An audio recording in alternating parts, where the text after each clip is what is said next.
When Pharaoh let the people go, God did not lead them by way of the land of the Philistines, although it was close. For God said, lest the people change their minds when they see war and want to go back to Egypt. But God led the people around by the way of the wilderness toward Yam Suf. When the Israelites left Egypt, the question of where they went is again a difficult question. We know the names of some of the places that they reached on their journey to Mount Sinai, but most of those places cannot be identified today on the ground. We don't find signposts saying 5 miles to such a place or welcome to this place to tell us. So in a few cases, we may find similarities in the names that still exist today to the ancient names and suggest that they're the same places, but it's very hard to prove. And of course, people moving, as the Israelites did from Egypt to Mount Sinai, are not going to leave relics for us to find to, as it were, trace their footsteps. So it's a matter, to a large extent, of hypothesis, which route they took. Well, if we talk about the story of the Exodus, they were told not to go this way. They were told not to go this way, which was called the way of the Philistines? Right, or the way of the land of the Philistines. Okay. Typically, roads in the ancient world were named based on the destination point. So that if you were going from Egypt to Canaan, the destination point would be the name. So the land of the Philistines, of course, is the southern corner of the ancient coast of Canaan. And so this would be that route that the Bible tells us the Israelites did not go on, lest they see war and turn back. We now, thanks to a combination of the geological work that's been done, archaeological work that's been done, we can now shed light on that picture. The question is, did the Israelites go on this road or not? The answer also impacts whether the miraculous crossing of Yam Suf happened near Egypt, at one of the border lakes, or far from Egypt, at the Gulf of Aqaba.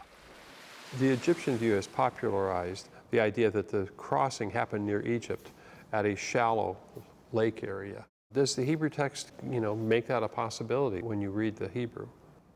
A handful of responses. Number one, the text makes explicit that God told Israel, you're not going to go a northern route along the Mediterranean coast, the way of the Philistines. You're not going to go that way to the Promised Land, even though it was the closest. And the reason it says is so that you will not want to return.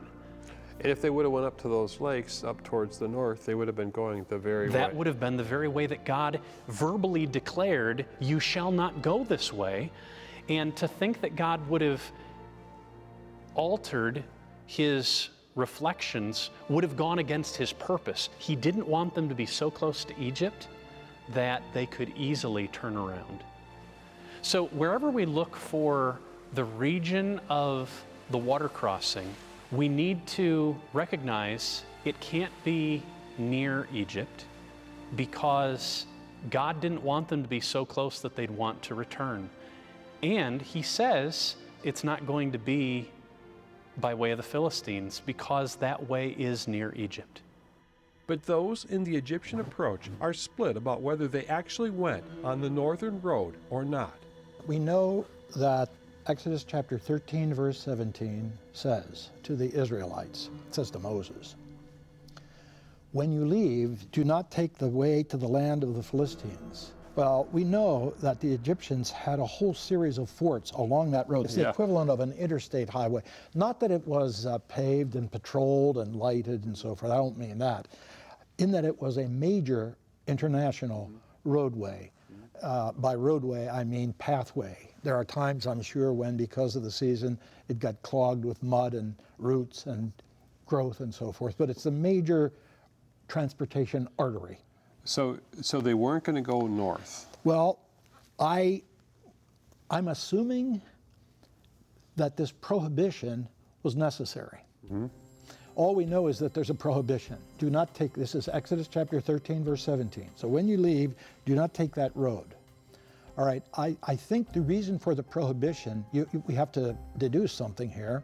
It would seem to me that the natural deduction would be that were it not for that prohibition, that's the way they would have taken, because that would be the shortest way into the land. But they were supposed to go to the mountain first. That's the thing that that doesn't make sense. Exodus 13:17 doesn't tell them where to go. I mean, yes, in principially it does, but at this point it's just simply saying, don't go, you may not use that road. Yeah. All right, that suggests to me that they're going to be following a regular road and not some novel creation. They're not going to try to outwit the Pharaoh, try to wind all over the place and try to outwit the guy and get out, kind of under false pretenses.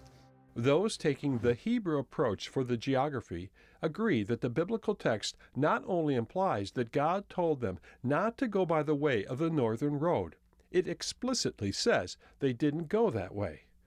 They also emphasize the initial destination of the journey. Where are they going? Well, they're going to Mount Sinai. And that has to be brought into this too. They're going to Mount Sinai because early on, when God introduced himself to Moses at the burning bush, the sign that God was truly behind all this was that the people will worship me at this mountain. That's their destination. Mm-hmm. However, even this point is disputed.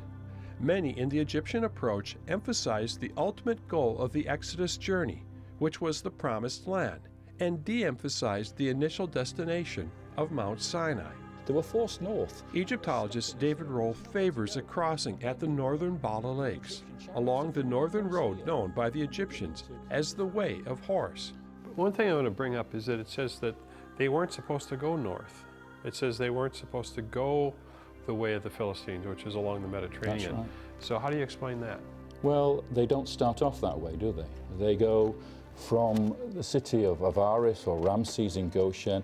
The way of the Philistines is in this direction over here, but they don't go. They go across the Midbar Yam Suf over here because Moses is intending to take them on this road we call the Way of Shur, which goes to the Promised Land. That was his original intention. They're heading over to Midian, right? No, Midian's right down here. You can't tell me that. The Way of Shur goes to Beersheba, which is up here, okay, and then on to Hebron. And it's used by the patriarchs. Abraham used that route. When Joseph brought the body of Jacob, he took him along the Way of Shur to Hebron, where he was buried in Machpelah Cave. So we know where that route is. That would have been the route that Moses would have planned to take them on. And of course, God tells him to turn back. And he turns them back in order to take them into the danger zone because he wants to perform the miracle of destroying the army. That's the whole point of it. At the Red Sea? Yeah. No. At the Yam Suf. At the Yam Suf. Biblical researcher Jodel Onstadt takes a Hebrew approach. I know that they're trying to basically say, well, they left from Ramses, from the area of Goshen, and they went to Sukkoth, and then they turned and they got stuck up there in this area where the canals are. So you don't see much support of that from a biblical narrative? No, if you look at the northern part of the Sinai is very, very sandy. Geologically it's called like sand dunes. And so it's very hard to walk with a caravan of people through sand dunes. Richard Friedman, in one of his recent books on the Exodus, talks about how a Jeep from the 1967 war is today something like under 30 feet of sand. So that kind of gives you an idea. It's very hard to walk. And then if you have carts, as what the Exodus account says, it's really hard to push or pull a cart.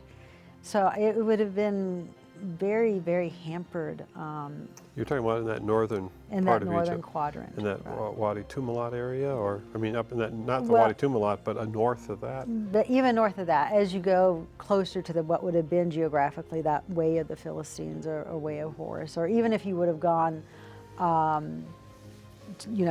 under that, as people will often, scholars will say, if they're going to say Har Karkum, Yeah. In that direction, Yeah. it makes for a very arduous travel. Mm-hmm. The biblical clues for the route and circumstances of the Exodus are the following. The Hebrews were well organized.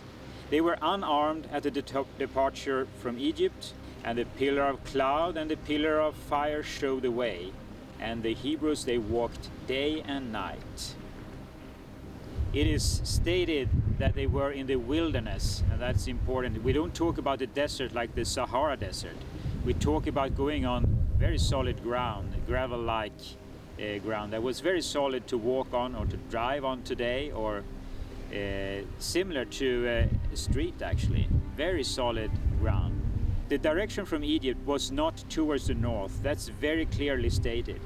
And since they were crossing the wilderness of the Red Sea, we know that they went in a kind of eastern direction, but not northeast. And we know also that they crossed or walked through the wilderness of the Red Sea. It means the land that was surrounded by the Red Sea, the two arms of the Red Sea. We also know from the text that they crossed the Egyptian border the same day. The same day they started their journey, they crossed the border. However, those using the Egyptian approach believe the strength of the Egyptian place name interpretations mandates a crossing at the lakes of Egypt's border. After the Bible tells us that they didn't go out this way, we're told instead they head in the direction of Sukkot. That's in both in Exodus 12:37 and also in Numbers chapter 33, where we have a place-by-place campsite itinerary.